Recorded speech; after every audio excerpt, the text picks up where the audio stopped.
Previously on Dear Emily. We as women, I just said it was a myth that we could be all things to everybody, do everything well. So the only person that we can change, really, is us. 'Cause my love came crashing down. I don't know if it ever will get back up again. I need someone to talk to. I'll say what I'm going through. Tired of complications. Hey, it's your girl Emily. Welcome to Dear Emily. Today's episode, we have a very special guest with us that's going to be talking about something very near and dear to her heart. Now, for today, we have an educator, a counselor, a mentor, a mother, a businesswoman, a professional that's in the building. So we're going to get right into our topic. But before we do that, I want you all to welcome Miss Gloria Howard to the show. Miss Gloria Howard, you're welcome. Thank you, Emily. Thank you for having me. Thank you for being on. Why don't you just tell us a little bit about yourself before we get into the topic for tonight? Oh, sure. Well, Emily, I've been in Minnesota now for about 10 years. I'm a transplant, of course, like many others here. And I kind of thought, I need to do something different. So I started working in the community. I became a certified life coach. I'm an educator and facilitator, a counselor and a mentor, and just kind of a community advocate for a lot of the people in the community on everything from the gun violence in the community to helping with resources for the needy to our youth. So I pretty much kind of do everything. Yes, you wear a lot of hats. Yeah, I do.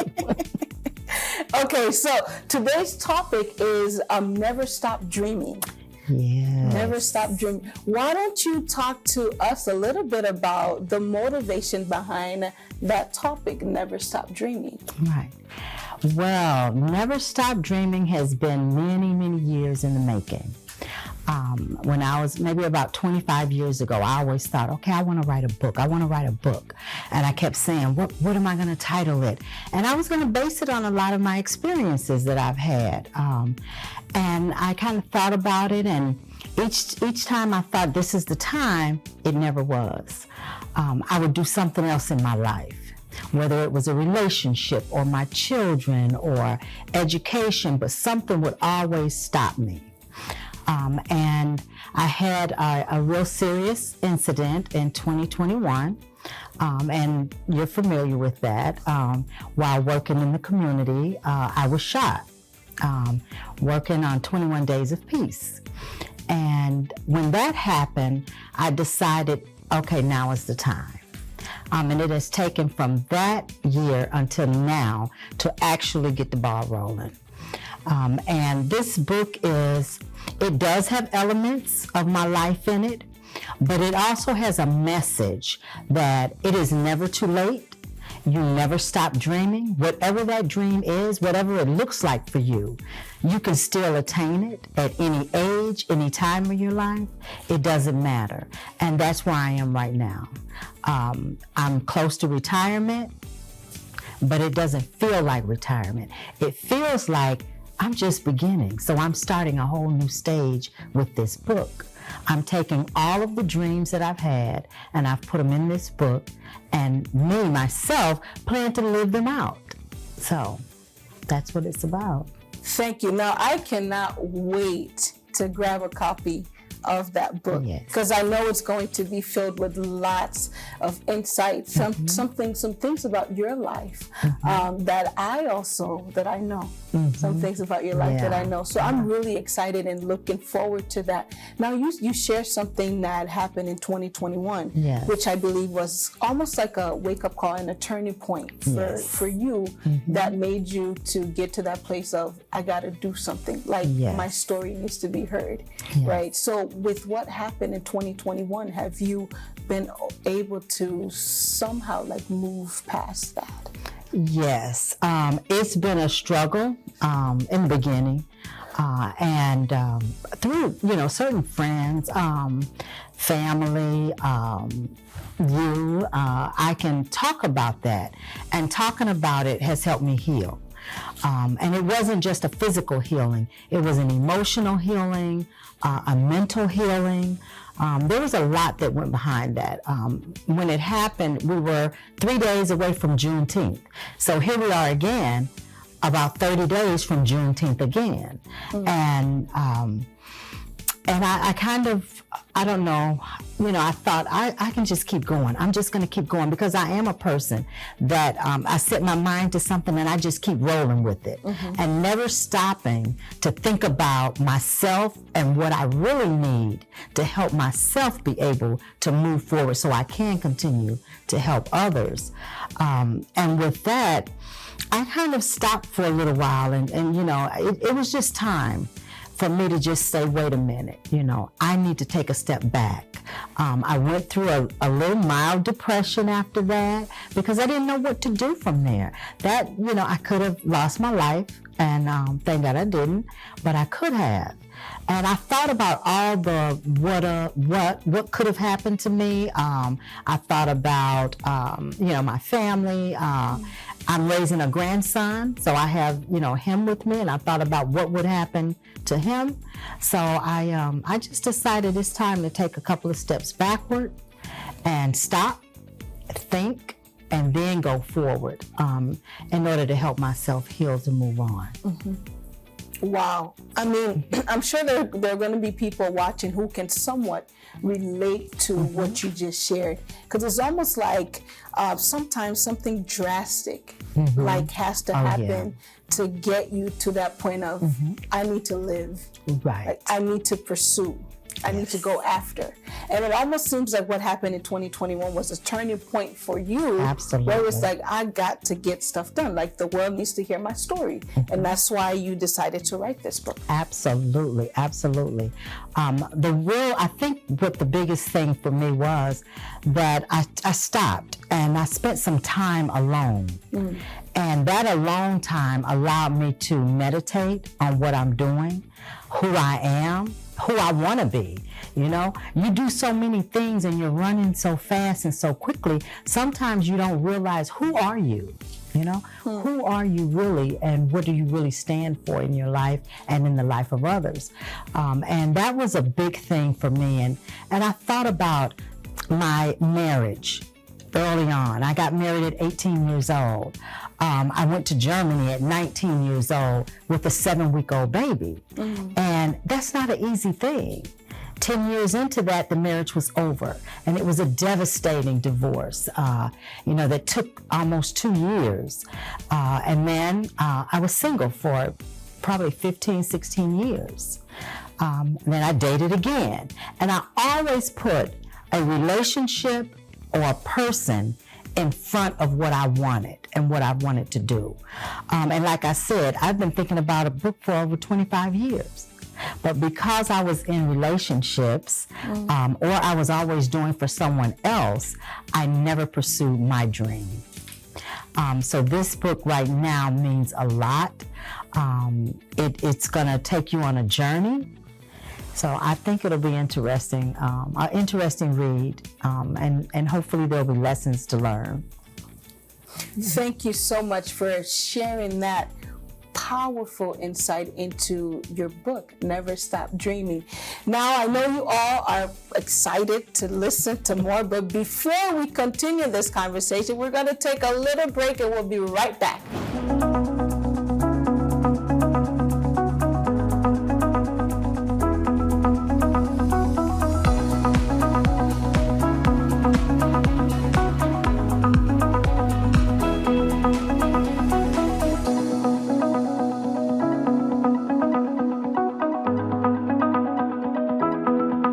Welcome back to Dear Emily. We just stopped right where Miss Gloria was sharing about some of the reasons why she took some pauses into writing her book. Like you stated, you've been wanting to write for over 25 years.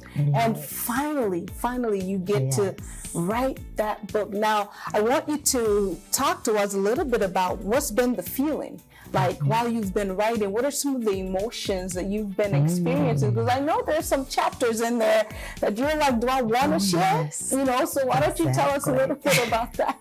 Exactly. Without telling the book itself, you're absolutely right.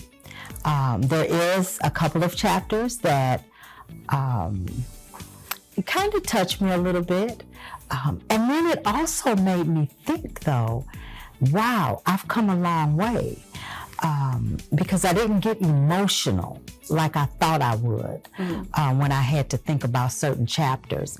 There are some things in there that's coming out that I had to share with a couple of people before the book comes out, because I didn't want them to read the book and then say, oh, you didn't tell me about that. What was that about? So I had to do that. That was not easy. Because it was family, so it was not easy. Just an emotional type of journey, but not a bad emotional journey.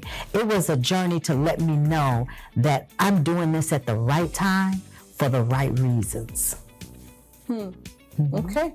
Yeah. So do you think like 25 years ago, if you would have said, I'm going to write this book, you think like what is in it now would have been in there? Absolutely not. Now I know why I did not write the book back then, because it wasn't ready. I still had some growing to do. I still had some experiences to have. So I just wasn't ready. It was not the time. And sometimes, we want to do things in our time, but we have to remember it's not our timing all the time. So I had to wait. There were some things that had to happen in order for this to come out the way it's supposed to. Thank you so much for even allowing Dear Emily to maybe be the first to get an interview with one of the best-selling authors coming up. So thank you for sharing that. Now, a lot of people, Miss Gloria, have put their dreams on hold. Yes. There are lots of people, specifically women, because we're women and we're here. There are lots of women who would compromise their dreams because of family, because of children, because of husband, for a lot of reasons. Yes. Why do you think that is? I think because we are naturally and innate nurturers, and we naturally put all those people that we love around us, we put them first and we put ourselves last. And we do that, and it's kind of selfless that we do. But for me, for example, I can speak to myself. I always felt guilty if I wanted to do that one thing just for me, and I know that someone else needed something, I would do theirs first. And by the time I got to myself, I didn't have anything left. And I think a lot of women do that. They're mothers. They're the breadwinners in a lot of cases.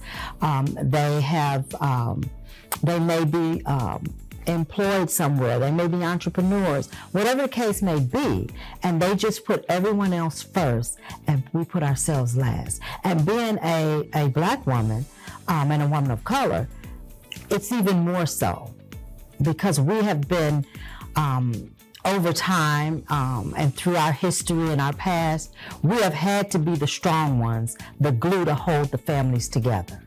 The men would go out, and sometimes there wouldn't be men there, and we would always be the ones that have to pick it up. So we would do it so much that by the time we set back for ourselves, we're spent. That's it. There's nothing there, and we'll say, oh, I'll get to it tomorrow. And tomorrow never comes. And it's nothing wrong with thinking for yourself and taking you first for a change. I had to go through that process. And today I can say no when it doesn't suit me and it's too much for me to carry. I can put myself first. It's about what I need right now, because if I don't get it, I can't give it back. So learning all of that, I'm hoping that when women read my book, that they will see themselves in it through some of the experiences, or the fact that, it's not too late for me to dream. It's not too late for me to go after what I really want. That they'll be able to stand up and do that for themselves. Thank you for sharing that. That is profound, you know, everything you just said. And as you were speaking, I'm thinking about my mom. My mom, who would completely relate to your book that you are writing and almost completing. She had to put her dreams on hold. She was 19, you know, when she started having kids, and she wanted to be a doctor. My mom always wanted to be a doctor, and she put her dream on hold because kids were a priority at the time, and family became a priority. So she stopped dreaming. So for somebody like my mom, who has been taking care of kids for so long, since 19 years old, and at this age, what would you tell her if she came to like your book launch and she's like, I want to dream again? Like, what do I do, Miss Gloria? Like, I want to dream again. What would you say to her? I probably would tell her to take some time and just get in a quiet space and dream. What is it in your heart of hearts that you would like to do now? Because of course the dream may have changed, because it does, it changes. So it may have changed, and if it has, where are you now? What are the steps that you can take today to make that dream come alive? You know, are there people that you need to talk to? You know, is it something that you need to get for yourself? Or do you just need to take a trip? Sometimes we need to just get out of our environment. Take a trip. I've taken a trip alone. Take a trip alone and just figure out what it is you want. What does that dream look like today? After you've spent 40 years raising children and being a wife and a mother, what does it look like today? And just get started. You just have to start. Even if you don't start exactly where you want to be, start somewhere. I always say just start. That's the battle, is getting started. Mom, I hope you're watching this. She's going so you can just start dreaming. Definitely. I want to make sure she knows when I come back to Minnesota and do my book launch here, I want her to be there. Oh, she'll be there. I'll bring her. Yes. She might not want to leave the house, but I'll make sure she leaves. I'll bring her. I'll bring her for sure. And you said something that a lot of people struggle with, and that is that willingness to dream again. Because a lot of people have stopped. You know, a lot of us have stopped. I mean, there are people even around my age group who probably had a kid at 16, 17, and they're like, I don't know where to go. I don't know where to start. They don't know how to dream. Like, they don't know how to dream again. And it's hard, and that's understandable, and it's natural. Actually, that's not uncommon. It's natural. And like I said before, you got to get in a quiet space for yourself. You know, you're going to have to turn everything off. And it's hard to do sometimes, to turn things off. And for me, I started just by spending quiet time alone. I would spend quiet time alone. I pray. So I would pray. And then I would listen to certain types of music because that relaxes me. Then I started watching and following on social media people that are doing what I want to do. And I began to live kind of vicariously through them. And then I thought about it. I said, you know what? It's time for me to just go ahead. What do I need to do? And I started researching. Everybody's like, oh, you're going to do this. You can self-publish. You can do. Well, I know me. If I self-publish, it's never going to get published. So I reached out to a few publishing companies. I did some research, and I worked with one for about 4 or 5 months to get it down to a cost that I thought was acceptable. And I finally got them where I wanted them. And when they gave me the outline, and they were like, we do this and we do that and we do this, and this is all you have to do, and then you give us this and we're going to put things together. We help you with marketing. I was thinking, what? That's all? You're going to help with all of that? Distribution, marketing, I mean, pretty much everything that I don't want to do. And that was it for me. So I just say, hey, you got to start somewhere. So get in your quiet space. Write them down. If you journal, write it down. If you don't journal, start journaling. That's important. get those thoughts out of your head and on paper. Because if they're in your head, you're just going to keep playing it over like a record. It's going to go over and over and over. It may change from time to time, but it's just going to keep going over and over, and you're never going to get anything done. But if you write it out, put it on paper, and at the beginning of each year, what I like to do, and I've done this recently, the last 2 years at least, I made sure to do a vision board. And I put all the things that I want to accomplish and how I want it to look. And I put that down for 6 months. I don't do a whole year because for me, a whole year is stretching it out. And then it becomes daunting because it's so much. But if you dial it back a little and you do 6 months or 3 months, it's easier to obtain. So I do the 6 months, and June, I'm going to do my second half. And actually, from January to now, I have literally almost accomplished everything that was on my board. So I'm going to do the next half. And it's easier to break things down into little bites and little chunks. I always tell my clients as well, when I'm coaching, break it down. You know, when we try to do everything at once, it's difficult. It becomes too much, overwhelming. So break it down into little bite-sized pieces, and you can handle it better. Man, we could talk for hours about this topic, but you know what? We're going to take a quick break, and then we will be right back.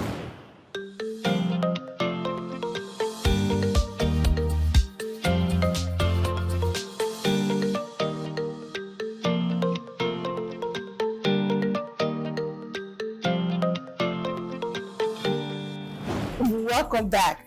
We left off on something so juicy, like you were talking about, and you said something about, because you are a life coach, right? And you said something about telling people to write it down, like take it one step at a time. Exactly. And it's a thought, and there's nothing wrong with a thought. Right. But if it's just a thought, then you're not going to go anywhere. And you have counseled me before. And this is why this is so awesome that we get to talk about this. Because Dear Emily was a thought. It was a thought, it was a dream that I never thought would be a reality. And look here, now it is. And you're sitting here because you told me you got to write it down. You have to write it down. Then Nancy pounded it in my head like you got to do it. Don't just, like, you're writing it, that's the step. But then you also have to start looking or start going live so that people can see what you're doing. And you never know who's going to take interest in what you're doing. And here we are today. So here we are. Thank you. You're welcome. And I never said I am so happy and so proud, and thank you so much for having me, because you're right. This is an evolution that is now happening. So, you know, this is awesome. And you're right. Write it down. Write it down. Yeah. Now I have a lot of stuff that I'm going to have to write down and not just think about it. We also have a lot of dream killers. Yes, we have a lot of dream killers. And I think that's part of the reason why people have stopped dreaming. Because it's just like when you tell somebody your dream. So for instance, like, Dear Emily, I can remember telling even some of my friends that I thought would, and sometimes it's even relationship. Like, you're telling people, like, I can see myself having a show, or I can see myself traveling the world, writing books and doing all these things. And somebody might just be like, why would you think that? Like, do you know where you're at financially? You don't have it, and stuff like that. So what were some of the dream killers, or even who in your life, if you want to talk a little bit about that, and also shine light on why, like, people get to that place to shut other people's dream down? Maybe it's because they themselves have been shut down too. I'll tackle the first part first. Some of my dream killers was finances. Then it was people. That was a big one. Relationships and family. So when the people, you got the relationship and the family. And I think when someone cannot conceive their own dreams, why do we expect them to be able to see ours? So if they don't have one for themselves, they definitely cannot see what you're talking about. And the first thing that comes out of the mouth is, oh, what are you talking about? How are you going to do that? How? It's always, how are you going to do that? And to be honest, it's not for them to ask that question. So what I do is, I always remember who I'm talking to. I didn't used to do that all the time because they would shut me down. I mean, I'm the oldest, and I've always been this this excitable person, this go-getter. You know, they asked me when I went overseas at 19, and they said, well, how are you going to do that? Well, who says I can't? You know, and when I got there, it felt like I was at home. It didn't bother me. I enjoyed it. I explored, I traveled, I did all those things. So it didn't bother me. And I've always been a person that I hear you, I listen to what you have to say, but that does not mean that I'm going to act on what you said. I'm going to think about it for myself. And there have been times when I've allowed others to kind of shut me down a little bit, you know, and that would be my inadequacy. And for me, it was always, am I going to have enough money to do that? Because money was always the issue. Am I going to have enough money to do that? You know, where am I going to get it from? Yeah. Until I stopped thinking about that. And I started saying, you know what? Let me go ahead and just do it because the money will come. So if I step out, the money is coming. Yeah. If I'm in my right place at the right time, I don't have to worry about that. Yeah. So that's kind of how I look at it now. And today, I don't tell everybody my dreams. I just don't, because they cannot see what I see, because for me, it's limitless. And they cannot see limitless. They don't know that. For one, they don't know what's on the inside of me to be able to see that. So I don't tell everybody that. And in relationships, you really have to be careful because you don't know what that other person's motive might be. Yeah. They can say, oh, I love you, I'm going to support you, I'm going to back you, I got you. Don't worry about it. What is it? Don't worry about it, boo, I got you. And the minute you start stepping out and they see something, they're like, oh, wait a minute, wait. She might do more. She might become more. She might have more. And then what about me? And that's where the sabotage comes in. So I just don't tell all of my dreams. That's for me. That's for me to sit back, meditate on, and just go. And then I can write it down. And I don't show my books. I have books all over the place. I don't show them to everyone. That's not for them to see. Those are my thoughts. That's something just for me. That's like near and dear. It's just for me. And it makes me feel empowered to have something just for me. Yeah.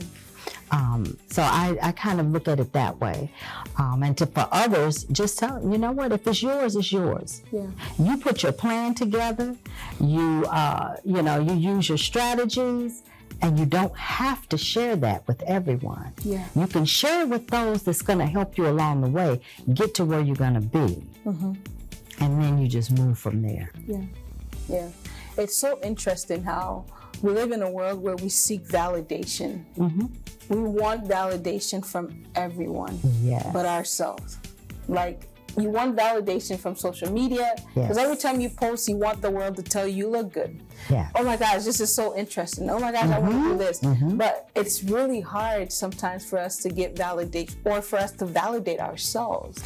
Yes. You know, it's really hard. So that's so interesting when you said, like, you don't have to share your dreams with everyone, because the truth is, if you cannot dream, if you're telling somebody who dream have been dead for so long and you're excited, elated about your dreams, of course they're going to shut it down, because it's just like, why you and not me? Like, we have that mentality. Yes. You know, and it's one thing that's really killing us, because when you think about it, Miss Gloria, if we all come together and just dream as a community, as women, since we're here today, the world would be a better place. Absolutely. Yes, it would. One of the things that I like to do is when I'm working with women, I love to do groups because I like for us to support one another and share things that we want to share, because that encourages each other. When some women, like you said, some of us, we don't know how to encourage ourselves. And there's a song called Encourage Yourself. Yeah. And I love that song because that's an anthem for me. You have to be able to encourage yourself. There are times when, I get a little spent and I'm down a little bit and I'm thinking, oh my gosh, what am I going to do about this? But I have a couple of people that I can talk to. I can call you. You're a coach yourself. I can call you. The coach needs a coach. Really. And I have about 2 or 3 of you that are coaches. Yeah. And I can call and I can talk about it. And when I get off that phone, or if we had lunch or dinner and I get home, I'm like, you know what? That's right. And then I just get going all over again. Yeah. And it's a way of support and empower. So that's one of the things I like about having the groups, because the women can encourage and empower each other. Yeah. And when you do that, when you leave sometimes you got a brand new idea. You got you got all kinds of stuff going on. Now you can take that home and do something with it. Yeah. The problem is sometimes we go home and we don't do anything with it. But if you go home and at least write it down, that's one step. Yeah. So. Yeah. There's something that you said that really stood out to me, is the power in community. Yes. There's power in community. Yes. A room full of women coming together, or men, or youth, children, whatever, just coming together to dream and not envy each other, but to celebrate each other. Can you imagine? Like, I celebrate the fact that you're writing a book, you're halfway done, and I celebrate the fact that you're a coach and you have years of experience before me, and I'm a coach and I'm new in the game. So why not go to an expert who is there, instead of like, well, what is she going to offer? Well, I know this, and this is a new generation. Like, all those things, like we have such a competitive mindset that I believe that there are lots of dream helpers that we have drove away from our lives. I look at it, although I've been out here a lot longer, things have changed. I still have a mindset from back in the day, so to speak. And I have to have myself connected to you and to those like you. You guys are from a whole nother generation. So there are things that I have to learn in order to incorporate so that I can continue to be successful in working with our women and our men and our youth. I have to pay attention. I work with youth every day, and I listen to what they're saying to me. I listen to how they talk to me, so that I'm able to understand and be able to say, okay, I am valuable to them, because I can say some things to them now that they'll understand. And I also give them things that they've never heard or seen, because they weren't here yet. So, they enjoy that. They love that, but they also like the connection. So I have to learn that in order to be able to continue to connect with community, no matter who that is. That's that intergenerational dreaming. Absolutely. Right? We learn from each other, and we're just passing down the torch so that I can pass it on to the next. That's what you're supposed to do. To the next generation. Yeah. Okay, we're going to take a little break, and we'll be right back.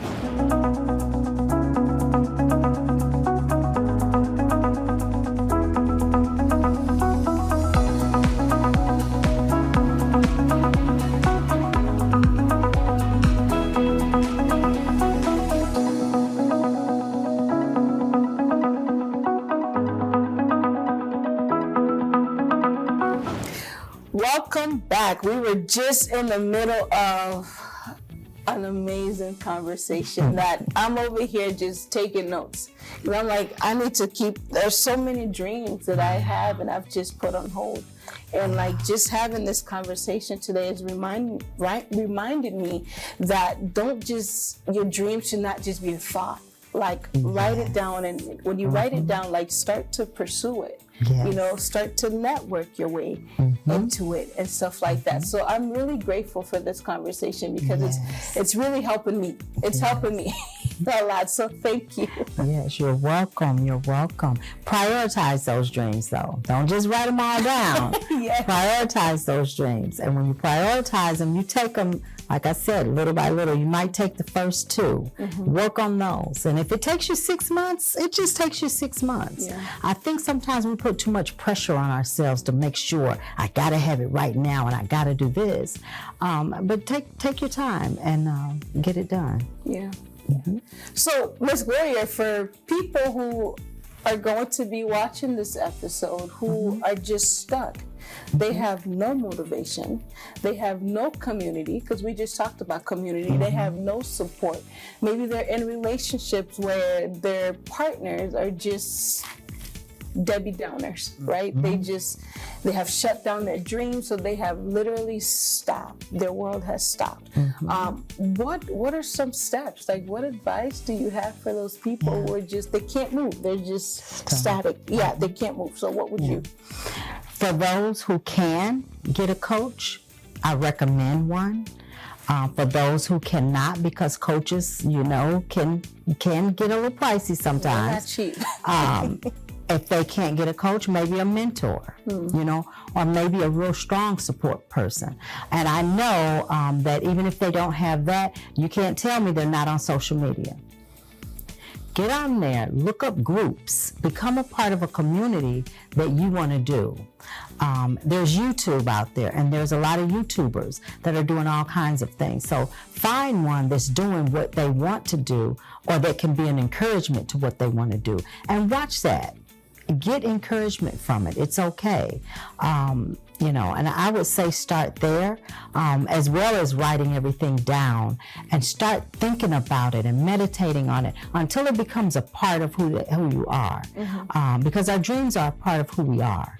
And if we detach ourselves from them, of course, we will never allow them to come to fruition. But if you allow yourself to attach to it, to embrace it, to dream it, breathe it, think it, everything, then you can make it happen. So they have to start with that. First it has to begin on the inside. And then you start looking for your outside sources to help you. Okay, so I have one last question for you, and this is, of course, in regards to the book. Yes. To the book. Why don't you give us a little bit more information about when it's going to come out, what to expect when it comes out, maybe the price of the book, so people can start putting their money together, the launch of the book, if there's going to be a launch. So why don't you tell us a little bit about Never Stop Dreaming? Okay. Right now, pricing, we don't know yet, because of course that's going to be part of, with marketing and everything. But the book is, so far, the anticipated date is the fall. I do not have an exact date, but I do know it's fall. And I want it fall because I wanted to do it right before it got cold, and right before the holidays. People like to make, resolutions and all that at the beginning of the year, so they get this book and start reading it. Then maybe it'll encourage you to do something at the beginning of the year. And I will be doing a book launch. I do plan to be in Minneapolis, St. Louis, Tennessee to start. And it will be available on Google Reads, Kindle, Amazon, Barnes & Noble. And I think there's one more, but I think those are the major 4 right now. I'm just looking forward to it. And there, of course, I will have, all the little fanfare, so I will let you know when it comes out and when we get ready. Okay. Thank you so much, Miss Gloria. I am so excited for Never Stop Dreaming. Yes. So I'm probably going to be the first one to grab a copy. I'm just saying. Yes, you will have your personalized copy that will be personally delivered to you. Ooh, I feel so honored. Thank you so much, Miss Gloria Howard. You're welcome. Today's episode, everyone, is Never Stop Dreaming with the dynamic life coach, Miss Gloria Howard, someone who has really impacted my life. So it's such an honor to be here with you today, honestly. So thank you so much for sharing with me. Well, thank you for having me. I mean, this is like, I feel like a proud mama at this moment. So I am just very honored. Thank you so much. Yeah. Well, everyone, there you have it. Dear Emily, we will see you next time.